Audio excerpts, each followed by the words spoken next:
welcome to the class. This class is Acting for Dancers. My name is Miles Thurgood, and thank you for joining me. In this class, which is a 10-week course, we will be helping dancers or actors or singers, but specifically dancers who want to transition into being an actor or add acting to their skills in their resume, and using those skills that they have as dancers to their advantage when they want to become an actor. So perhaps you want to have a better understanding of your character in a piece of choreography or in a play. Perhaps you might be looking to define the character more specifically in a dance piece. Or maybe you want to just feel more comfortable and connected to the material, whether it's on the stage or in a film or throughout an audition and throughout the production, that you are being true to your character, you're being true to the material, and you're being true to yourself. So this course is going to help dancers utilize the skills that they already have to be an asset when they want to become an actor. Now, each class is going to deal with a variety of techniques. Now, these techniques that I have developed through experience and through experimentation, and my goal is to offer some insights for performers who want to reach their goal of being a really unique performer, being a really talented person who has flexibility, who has strength in memory, who has focus on the details, because that's what we do as dancers. As dancers, we're always looking in the mirror and making sure that everything is absolutely correct. This self-examination will also take place when you're going to transition into your acting training. So instead of looking in the mirror, you're going to look inside. You're going to find out who you are and how to present yourself authentically in a performance. Now, the truth is, a lot of the same vocabulary in dance and acting, they're the same. I mean, you will find technique in both. You will find a basis of a foundation of knowing the character, of understanding the material, and when you work with a director and choreographer, they'll give you the information that you need, and that information is just a kernel of it. You are to expand on that and blossom it into a full performance. Now, the truth is, whether you're an actor or a dancer or a singer, you are a storyteller. And as a storyteller, you have to be able to connect and communicate with the audience. If there's no connection or communication with the audience, there's no point in being on the stage, on the screen, doing a performance. You need to find the soul of the character you're trying to portray and make sure that that message is getting across to the audience so that they are clear on what you're trying to say, so that they follow you on that journey, so that you are clear enough to them that they believe and they feel what you're feeling. They will go with you on that journey, and it will be a wonderful, rewarding experience for everybody involved. The audience, the performer, the director, all of the people who are putting this together. So your part in that is very, very important, but you need to make sure that you are clear and concise, and make sure that you know how to get to the kernel, the heart truth of the character. So let's talk about the abilities that, that actors have, that dancers have. So dancers are wonderful interpreters of the physical message. So they may not speak, and it's very rare that you'll see dancers speaking, but when they do, it tends to be in a musical. So if you're not in a musical, how do you portray the message? How do you portray a plot, a character's mindset and their feelings? How do you do that? That's what we're going to explore in this course. We're going to go through 10 different exercises, 10 different, what I'm calling assignments. So each assignment is going to focus on a different aspect of being a dancer and becoming an actor. Now, I'll tell you a little bit about myself. I was born and raised in Philadelphia, and I have been a dance educator, an actor, a dancer, a choreographer, a director. I have taught for several decades from people who are the youngest of tykes to the most senior of people. I've worked with celebrities. I've worked with transitionally homeless women. I have experienced a lot of different kinds of performances, a lot of times where people had to bring themselves to the stage. And my work as a dancer has been primarily in commercials and musical theater and music videos, as well as some film. As a choreographer, I've choreographed several seasons of television shows, including a lot of network shows and some you may have heard of before. But my point is, the idea of a dancer becoming an actor is not that strange. Not at all. I mean, there are several great actors who began their careers as dancers, and you would be in great company if you were to join them. I mean, think of somebody like Christopher Walken and Christian Bale, Donald Faison, Ginger Rogers, Jennifer Lopez, Gal Gadot, Penelope Cruz, Natalie Portman. They have all trained as dancers, but they didn't stay dancers. They actually use their training and their ability to make them more unique, more interesting, better actors. So let me ask you, who better to portray a superhero than a dancer? Dancers have the flexibility, the dexterity, the strength. They can tell a story physically. They can show you what the character's feeling without saying a word. You already have that skill. I'm saying let's improve on that and improve our voice, strengthen our memory. Let's make the choices that will make you a better actor. Now, there are more examples. I was just thinking of one. Zoe Saldana. She studied jazz, Latin dance, but ballet was her passion, and she loved ballet. However, like a lot of dancers, or not a lot of dancers, I should say some get injured. So she had an injury in her foot, so she couldn't dance anymore in the way that she was. So she transitioned into becoming an actress. And as she became an actress, her first big role was, of course, in the film, the ballet drama, Center Stage.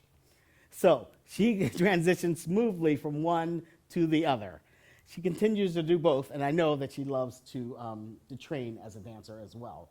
The other example that I have is somebody like Wonder Woman, Gal Gadot. She studied ballet, hip hop, modern, and jazz, and she loved it so much. In fact, in a Vanity Fair interview, she thought that she would become a choreographer. And you can tell that she's a dancer just by looking at the simplest of actions that she does. The way she walks, for instance, not only just her long, confident stride, but the way she holds herself up and the way she moves, the slight tilt of her neck. It's just power. There's all that power in dancers, and we can utilize that to take it to the stage, take it to the screen, even take it to any of our social media platforms, and show the people that, yes, dancers are actors, actors are dancers as well, because in acting, there's a rhythm, there's a sense of timing, there's a sense of movement in blocking in a scene. All of this comes into play. So if we can put all of that together, we can have an amazing career, whether it's in film or television or anywhere. One of the people that I worked with, who is now an actor, is Ryan Gosling. I was a choreographer for the Mickey Mouse Club, and you may know some of the famous alums from that show. They were dancers, singers, and actors. They did all three on that show. And they went to school as well, because they were very young at the time. But you'll see, if you look at any of the early footage, already you could see that that talent was there. We recognized it, we took advantage of it, the Disney Channel loved it, and the results speak for themselves. So I've noticed that these skills can be transitioned, they can be utilized in a lot of different ways. And so that's what we're going to do. You ready to take the challenge? Let's do it. All right, so the first thing we're going to do is talk about breathing. We're human beings. We're alive. How does that happen? We just do it involuntarily. It just happens involuntarily. Now, as a dancer, you'll find you tend to breathe in your chest. You're on stage, you're doing a number, it's going on and on and on. There's a huge phrase coming up. You got to get the oxygen to be able to have the strength to finish that phrase. And you go, and even sometimes I would run off. You have 2 counts where you're off stage, you're in the wings, breathing deeply in your chest, because that is the quickest way for you to get the breath. Breathing in your chest. However, I want you to think about something else. Think about breathing here in your diaphragm. So you need fuller, deeper breaths as an actor so that you strengthen your voice from your center body, as I call it, here in your diaphragm. So for example, let's just do this exercise with me. Put your hand on your chest and put one hand on your diaphragm, which is just below. Now, we're just going to breathe like we do every day, very pedestrianly. Breathe. Now, I want you to think about something. Try breathing through your nose and out your mouth.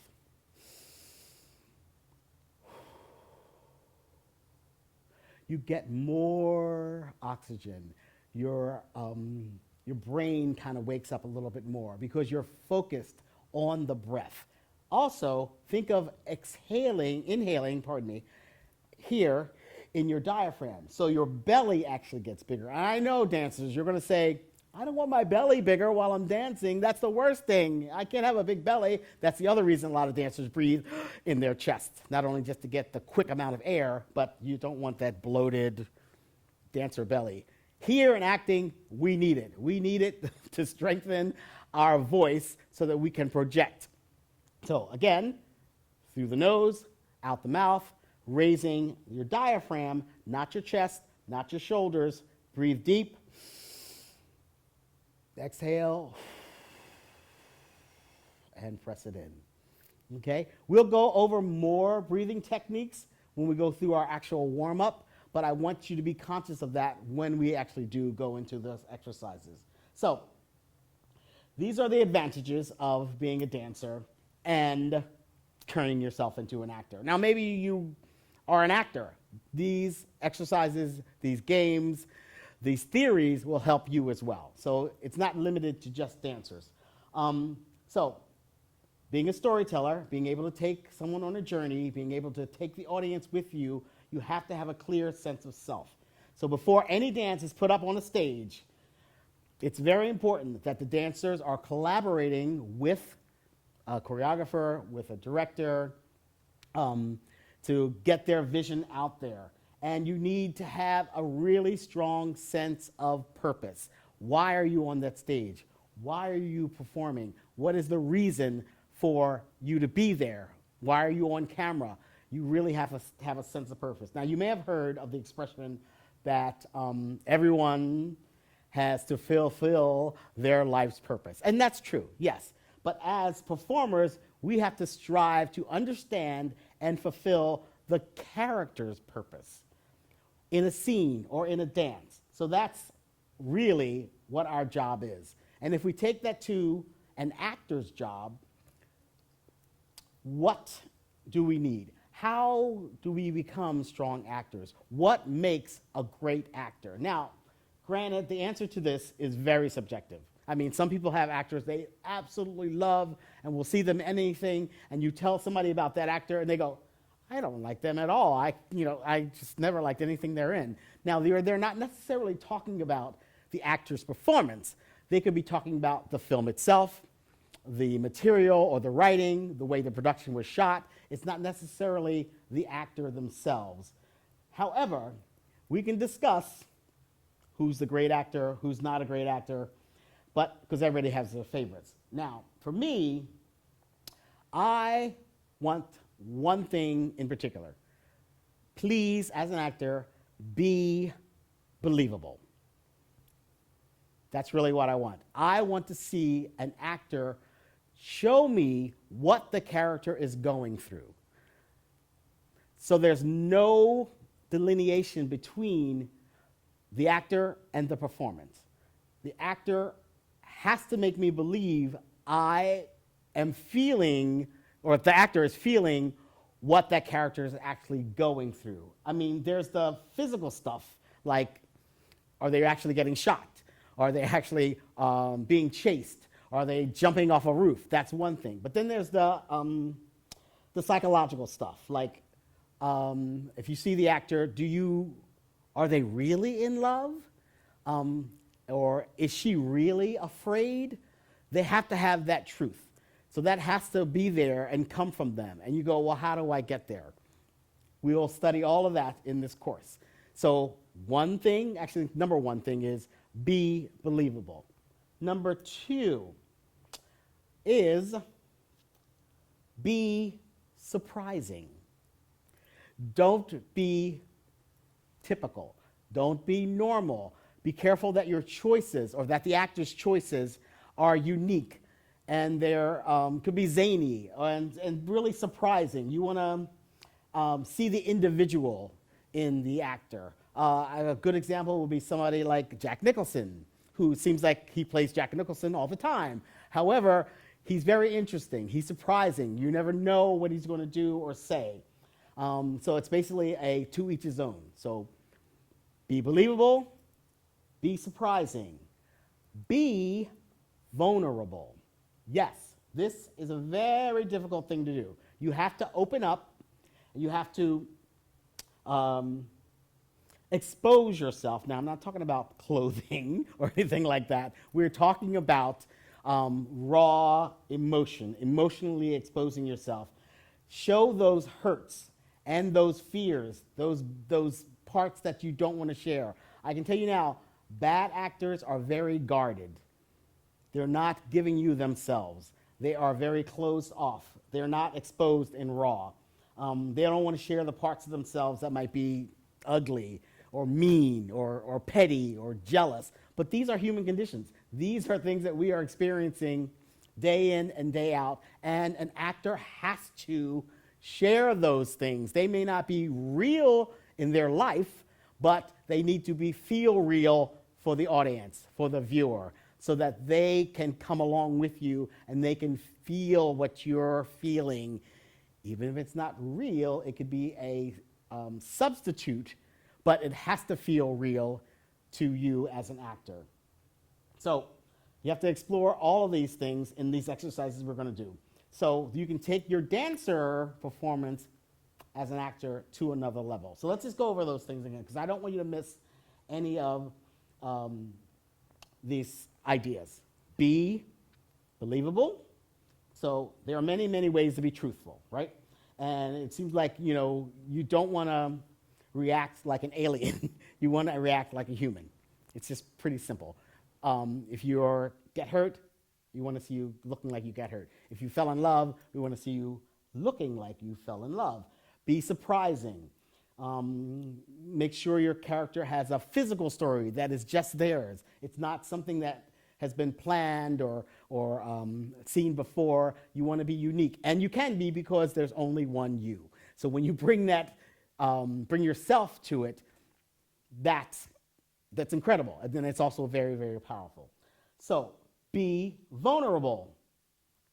It's very hard to share yourself in that way. And I know that being truthful and showing yourself can be very intimidating and a little scary, and because you're sort of sharing a secret part of yourself. But at the same time, if you are able to tap into that, it's just really, really powerful, and the audience feels that, and they know that they can trust you, and that you know that they are on the journey with you. So how do we get there? We're going to start with getting ready. So it's very important that we warm up. So warming up means just being open, being responsive, getting the body ready for the physical challenges of the work. So the couple of things we're going to do. Now, as dancers, we do a lot of different warm-ups. And we tend to start from the top down. But in this warm-up, we're going to start from below and come up, because you're already grounded to the floor. You want to have a nice grounded formation before you begin. You want to feel that connection to the earth. You want to feel that you're placed, and then you're going to lift everything up from there. Okay, so we're loosening up the joints is going to be our first exercise. And we'll start down below.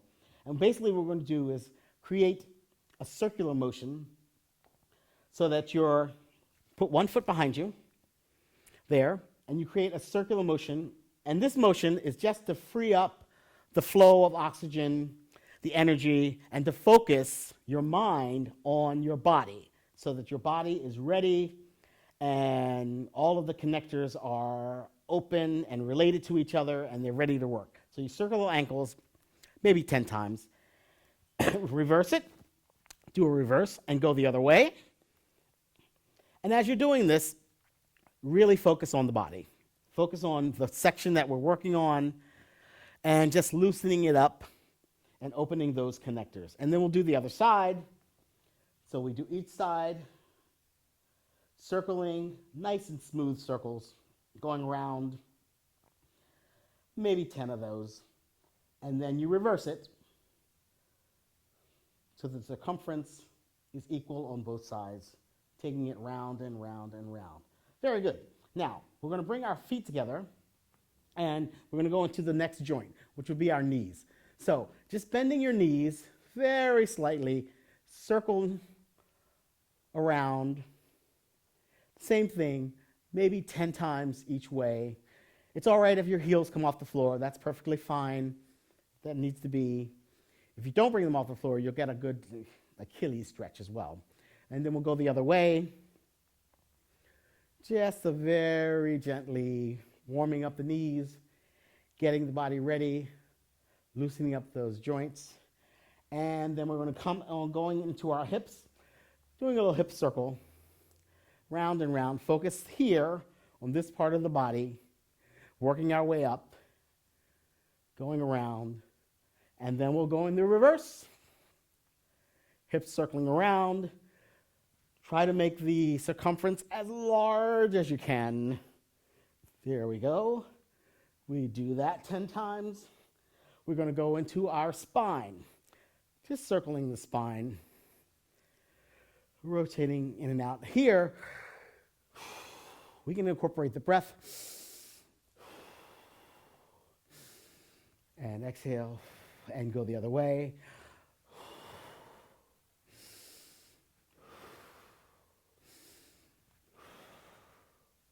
Again, so 10 times around. Then coming into our shoulder, pressing the shoulder, circling back. Get a little press back when you get all the way back. If you think of a pencil attached to your shoulder and it's just writing a circle on the wall, and reversing that circle forward, just loosening up those joints, loosening up the connectors so that the energy can flow through, the oxygen can flow through.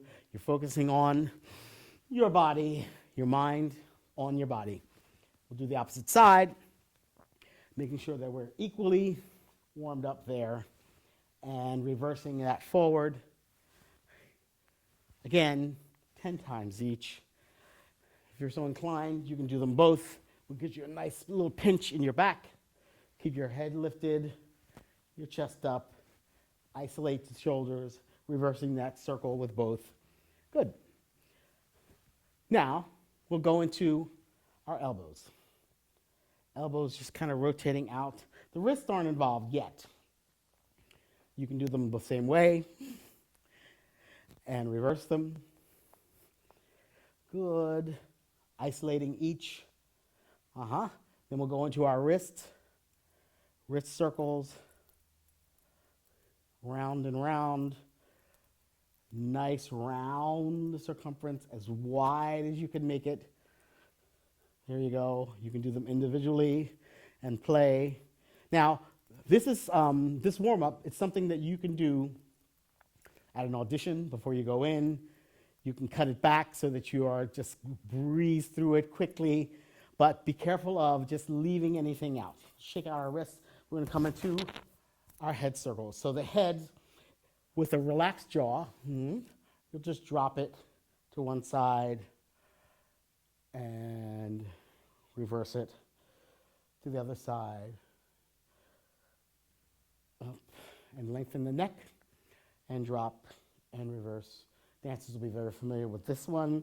Then we're going to do the reverse, go over and back to one side and the other, lengthening the neck, breathing deeply, and then one complete circle around. Let's do two. Around. Inhale and exhale, around and around. Very good. So now that we have opened up all of our joint connectors, the energy can flow, the oxygen can flow, our mind is focused on our bodies. So that had nothing to do with any acting whatsoever. It's just getting our bodies ready so that we can get to the work. All right, so there's a couple of exercises that I want you to try and with your breath, because we have to really strengthen that diaphragm so that we can speak clearly and project. So what we want to do is use the breath to determine how large of a movement you can make. For example, if you inhale, take a large deep breath and make your body as big as you possibly can. Open, open, open, open, open. But when you stop inhaling, that's as far as you should go. Then to an exhale, and make your body as small as you can, because I've lost my breath doing that. So the description should be inhale, breath with movement. When your breath stops being inhaled and you can't take any more, stop the movement. Exhale, keep the movement going, and stop when you run out of air. The shapes should be as large as you can make them and as small as you can make them. You can go out of the space, which is another exercise where you're doing spatially moving out into the space with a breath, and then spatially moving back to exhale, to contract. So the idea is that you're opening up yourself and you are controlling it coming in to make yourself as small as you can. Expansion, contraction, dancers know about it very, very well. So we're going to do other warm-ups, and it's basically getting aerobic. It's pretty simple. You want to be in a nice, comfortable stance. You just run in place. It's as simple as that. Everything's moving. You can change your direction, one side or the other. Get the upper body involved. Just run in place for about 30 seconds. You can rock side to side. Add that so that you feel the shifting of the weight from one side to the other. Your body is getting warm. You're getting ready to move. You're getting ready to perform. We do knee ups so that we come off the floor, so the energy comes off the floor, and you can do side kicks. And I would recommend 10 of each so that you're nice and moving. The last exercise I want you to try is what I call focus to get it. And what that means is you have an imaginary object. This imaginary object is going to a place. You're going to throw it there. You throw the object to a specific spot, run to the spot, pick it up, take it back to where you got it from. Choose another location, throw the object, see where it went, go, pick it up, take it back to where it came from. Choose 5 different locations. Be very specific. Don't just throw and go. Throw, see where it went, imagine what the object is, its weight, its size, its shape. Maybe it has a different temperature, whatever it may be, because this is clicking into your imagination. So we've added the breath, the body, the mind now, so that you're starting to imagine, because that's what you have to do as an actor, as a dancer, imagine the story, imagine the character. So we're starting with a prop that is actually not there. You're using your imagination to create whatever that may be, throwing it to a specific location, grabbing it, bringing it back from where it came from. Those are our warm-ups. We will do them every time for every single class. Let's move on. So as dancers, it's very rarely that we will have to use our face in order to tell a story. We tend to use our bodies and express ourselves in certain ways. In a ballet, you know, this means come dance with me. But here, you have to focus on your face because your face is what's going to tell the audience how to feel. Your face will give them information. It will give them clues of what you're feeling inside. And you have to be able to do this without saying a word. So your facial expression needs to be really, really specific. So I want you to focus on your face, and while we're doing this, we're going to exercise our face because it's rare that we're actually doing exercises that have to do with our face as dancers. But you should. As an actor, you want to have this area of your body just as pliable and resilient and strong and know the range of motion that it can create. So what I want you to do is take a piece of imaginary bubble gum. It can be chewing gum, bubble gum. Even if you don't like bubble gum or chewing gum, it's just for the exercise. Pop it in your mouth and then just chew. Now it's just imaginary, so you can decide the size of it. Is it large? Is it small? You can decide to get really comfortable with it. Maybe you can flip it back and forth over your tongue. What would you do normally if you're a gum chewer or a bubble gum chewer? What would you do normally with it? So just because it's imaginary doesn't change your perception of it.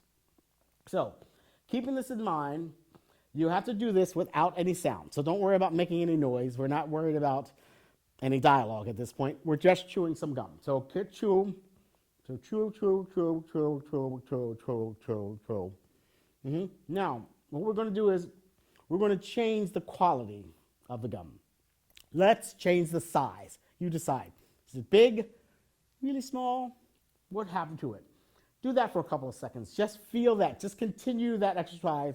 Chewing. It's hard for me to chew and do these descriptions. But you're changing the quality of the substance that you're chewing. And keep going. And I'm just going to give you some things to think about while this is happening. How about we change the flavor? Perhaps it's now sweet. How does that change your facial expression? Not with any sound. How does that, what is that flavor? It's really sweet. Maybe it's now sour. How does that change your facial expression? Just doing this exercise. No sound, just the expression. Maybe it's now crunchy. How does that change the way that you are chewing? What other quality can we get? Oh, let's have spicy. Some nice spicy bubble gum. How does that change your facial expression? Okay, so these are just exercises for your face. Now, another one we're going to do is just like the other opening up of the connectors of the joints, we want to open up our face nice and wide. Take a deep breath, again with the diaphragm. Your chin is separating from your brow. Your ears are being pulled back. Open it nice and wide, wider. And then bring it in as small as you can. So, pursed lips, squeezing your eyes in, the brows in, your chin is very small. Everything is squeezed in. Open up. And expand. These are going to be terrible memes if someone is recording you. But it's something that helps us as actors to have your face pliable so you're ready to express yourself. This is where it's going to happen, right here in your face. Okay, so we have our body, we have our faces, we also need to use our voice. So, as dancers, it's very rare, like I said, that we are asked to speak. Unless we're in a musical, then by all means, speak up, say your line, say it in time with the music, and be ready to go. However, as a dance teacher and a choreographer, I have found that most young dancers are very reluctant to speak. Even if you directly ask them a question, like, and the question is, do you have any questions? Then you put the music on and they don't know what they're doing. Sometimes that happens. Sometimes people are just absolutely brilliant and they absolutely understand everything you're saying conceptually, choreographically. They're right there with you. But sometimes they're not. And I really want to break this shyness of the dancers. Raise your hand if you have a question. Ask the question in a clear, competent, coherent way. And for you to be able to express yourself is very, very important. Dancers need to know that they can speak, that they have a voice, that they have something to share, that their minds are imaginative, and that they are clever, they are strong, they should be speaking up, especially if they actually have a question. So by all means, dancers, speak up and ask your questions. Now, for example, if you are at a convention or you're taking somebody's class and someone asks you, do you have any questions? Please, by all means, raise your hand, ask the questions, because you're there for a reason. You're there to get the most knowledge you possibly can. And if that person who you are taking a class with is somebody you admire and are professionally an idol of yours, then by all means, ask them a question. You may get information that you never had before. And people like it when you ask them questions, when they feel like an expert. And they will look at you in a different light. So please, speak up and show your voice. So let's look at the opportunities of growth that we have for learning and networking and experiencing fun. One I just described to you. The idea that you are at a convention or you're in a class, and that's an opportunity for you to network. It's an opportunity for you to even be identified, just have an individual personality that you can share, and then that will be remembered, believe me. So what we're gonna do is go over what it means to be engaging and speaking up for yourself. So you're going to take these skills and training to become a better actor, dancer, actor, slash. So our next exercise comes from a musical director who I think is brilliant.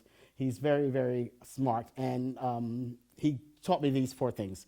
It was articulate, exaggerate, project my voice, protect my voice. And I even have some gestures that we can help to do it. So you want to articulate and exaggerate, make it even bigger. Project my voice, protect my voice. Now, what does that mean? Well, first of all, it means breathe from your belly. As you inhale, we said this before, belly up, belly down, in through the nose, out through the mouth. You want to make sure your chest moves as little as possible. So when we articulate, in dance, we know what it means. It means really pointing that foot. It means really elongating that epaulement. That's what articulation means. In acting, it means clear enunciation, being able to speak very clearly so people can hear you, which comes to projecting your voice as well. But to articulate means you're very sure of whatever the text is, that you are saying it correctly, that you are aware of each of the syllables, the vowel sounds, all of the words that make sense to you, and you can express them very clearly, very concisely, and effectively. So the second one is exaggerate. And what does that mean? It just means make it larger than expected. That means go beyond your own boundaries.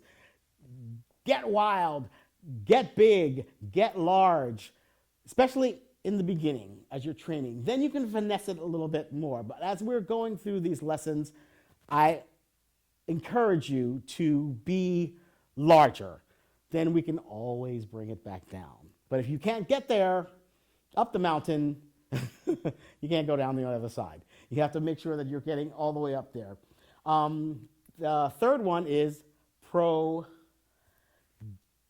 my voice. How do you do that? Well, you want to open wide, and be sure you're speaking from your diaphragm, sending air out very sharply, very directly, so that it is focused on where you are speaking and to whom you are speaking. That way you are projecting your voice. You want to catch a lot of air. One way to practice this is to yawn. Just open your mouth nice and wide, take a deep yawn, catching a lot of air, and using your diaphragm for really deep breaths again and again and again. I'm going to say that a lot. So it gives you more power to project your sound. All right, the other way to help you do that is to laugh. Now, everybody loves to laugh. Laughing works your diaphragm. That will give you that sense of contracting your muscles, and it forces the air out of your lungs. The air rushes through, your windpipe and then over your larynx, and then the sound comes out. And laughing is also an excellent exercise for your facial muscles. So there's a bonus. And if your facial muscles are exercised, well, you get blood in your cheeks, and then they look more toned, and looking more toned makes you look more younger, which makes you look more attractive. It's a no-brainer. So definitely do that. All right, so protecting my voice is the fourth one. In protecting your voice, how do you maintain a healthy voice? What can you do or not do that will help you to stay healthy, that keep your voice maintained? Because the truth is, your voice is your instrument. Just like in dance, your body is your instrument. Now we're taking our voice, as our instrument as well. And you want to be able to have a smooth, flexible, free of inflammation, nothing going on there that's strained or contracted at all. So for the warm-up in your voice, it should take about 5 to 10 minutes. You can do a couple of things. One thing's called lip trills.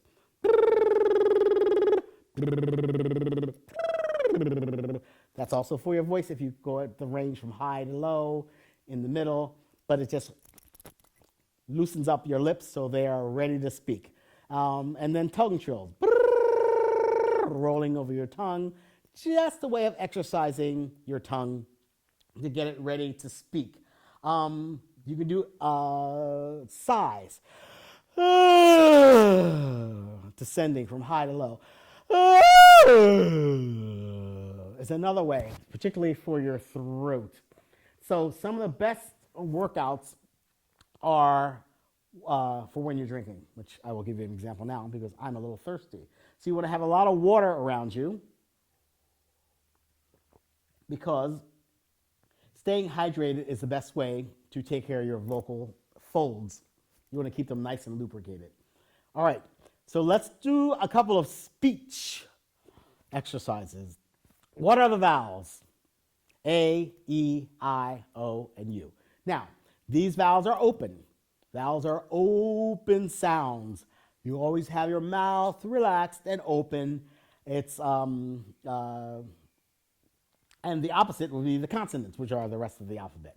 They are speech that is, it's interrupted by a spatial pattern that causes the effect. For like example, B, that's not open, that's closed. P, T, so the breath is broken. So you want to make sure that you are clearly enunciating a vowel or a consonant so that the vowels are open, consonants are closed. Okay, and you say open for O, that's a vowel, and closed for C. So you want to put energy in your words. You want to exercise your tongue and your lips. You want to memorize and recite what we call tongue twisters. It's my favorite part. So tongue twisters, why do we do them? And why are they hard? Why are tongue twisters so hard? It's because your brain, when you're reading it, tells you that the sounds, when they repeat the letter or the sound, it should be one way.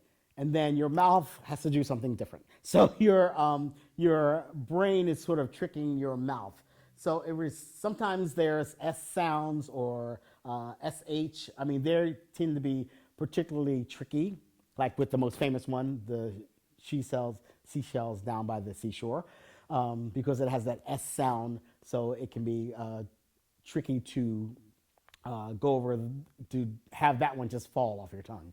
Even though it's very, very familiar to a lot of people, there are lots of ways to practice your tongue twisters, and I have them written down here because I am actually not really good at them. So I have some down here, and we'll try to put them up on the screen as well. But the main idea is that tongue twisters are a great way to practice and improve your pronunciation and your fluency, especially if you are a non-English speaking person, and the tongue twisters in English, because they help improve the alliteration. They help, which is just a repetition of the sound, so that when you hear the sound over and over again, and you're saying it, say it slowly first. Make sure that you have a comprehension about what the sound is, and then move forward to saying it as quicker and quicker each time. So there's a lot of tongue twisters, and I'll just share with you a couple of them. So the one that's supposedly the most difficult is the sixth sick sheep's. Sixth sheep's sick. Now, I said that very slowly because it's very tricky. I'll say it again. The sixth sick sheep's. Sixth sheep's sick. Here's another one. Which switched the Swiss wrist watches? Again, which switched the Swiss wrist watches? I really have to think. So I'm not here to trick you. The idea is, as dancers, we really need to speak. So as actors, we definitely have to speak. So in order for you to get used to speaking, hearing your own voice, practice your tongue twisters, there's a lot of them. They're all over the place. And just really just get the words out of your mouth. And which comes to our assignment number one. Assignment number one is, I sound like that? Yeah. Did you ever have the experience where your voice was recorded and you got the chance to listen to it, and you're a little shocked by how you sound? You're like, oh, I didn't know I sound like that. Well, let me tell you something. Get used to it. In fact, embrace it. Let it go. And as dancers, we're not really using our voices that often, but I'm asking you to do it now. So one of the best ways to get comfortable with your voice is to read out loud. So it doesn't matter what you're reading, just read out loud. And your assignment is to record yourself. So the material doesn't matter. It's not an emotional assignment. This is completely a technical assignment. Whatever device you have, record yourself reading, I don't know, the back of a cereal box, the ingredients of something, a recipe. It could be a passage from a book. It could be a children's book. That doesn't matter. Just record yourself. And once you record yourself, I want you to listen to your own voice. Because hearing your own voice and embracing it is what you'll need to do. Because I want you to hear it as everyone else hears it. And the only way for you to do that is to record yourself. I don't want you to judge it. Don't be self-critical. It's not like you're in the mirror practicing your fuertes. Nothing like that. It's just for you to technically hear your own voice and embrace it. Don't be critical at all. Just save that recording. And in the meantime, when you're not recording, grunt, yell, sing, make some noise, dancers. Use your voice. Get used to it. It may feel uncomfortable at first because you're like doing all these things with your voice, but here's the deal. If you come up to a chance or an opportunity where you get to do a role where you have to yell or grunt or sing or scream, you know what? You'll be comfortable doing it. and you'll be ready because you will have the experience of knowing what your voice sounds like, embracing it, and doing a great job at it. So, thank you so much for being here, and I hope you come to all 10 of our lessons of acting for dancers. I really appreciate you listening, and remember, embrace your knowledge. Knowledge is power. Thanks.